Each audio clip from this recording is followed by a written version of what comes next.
Par une belle journée d'été, une jeune femme, Teresa, et son jeune fils partent en promenade sur la rivière.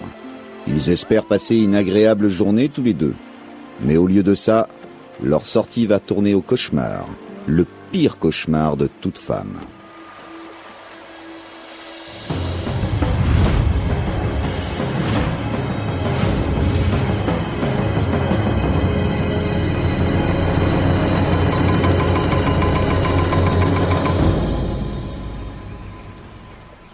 La journée s'annonce merveilleuse. Vers midi, Teresa et son fils, âgés de 7 ans, décident de louer un canoë pour descendre la rivière Brazos, près de Glen Rose, au Texas. Pour assurer sa sécurité, nous ne vous révélerons pas le nom de famille de Teresa. Nous appellerons son fils Zach. On passait une très bonne journée tous les deux. On a nagé dans l'eau, on a ramassé des coquillages, on a pêché et on a fait un pique-nique.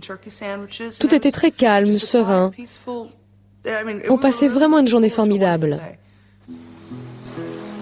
Teresa est une mère célibataire. Pour subvenir aux besoins de son fils, elle exerce la profession de détective privé. Ses moments de liberté sont rares. Cette journée est donc l'occasion idéale de s'évader. Nous sommes au mois de mai, au lendemain d'un week-end prolongé. Ils espèrent donc pouvoir profiter tranquillement de la rivière. Il ne devait y avoir presque personne. Le camping est utilisé par des groupes religieux. L'endroit ne pouvait pas être plus sûr. Mais Teresa se trompe. Bientôt, 2 hommes à bord d'un canoë commencent à interpeller la jeune femme. Teresa décide de quitter les lieux. Mais les 2 hommes insistent lourdement. Je n'ai pas du tout aimé leur manière, surtout devant mon fils. Ce n'était pas le genre de personne avec qui on a envie de parler. Ils avaient les yeux rouges. Ils parlaient fort. Ils avaient l'air saouls. Alors on est parti.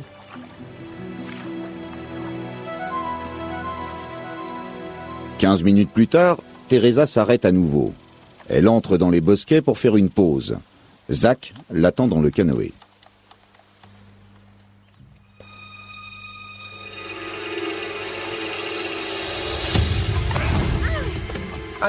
Je n'ai pas eu le temps de comprendre ce qui se passait.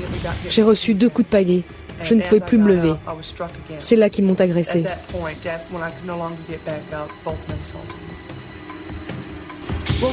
J'avais surtout peur pour mon fils. J'avais peur qu'il voie ça.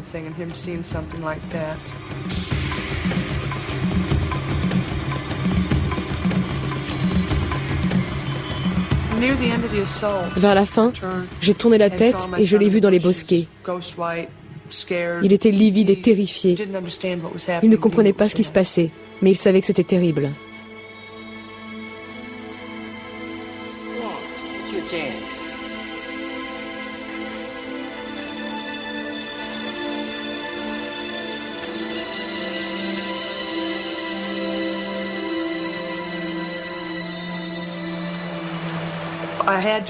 J'ai dû rester inconsciente. Je ne sais pas combien de temps, quelques secondes ou quelques minutes, je ne sais pas. Quand je suis revenue à moi, les canoës étaient attachés avec les gilets de sauvetage. Ils m'ont dit de monter.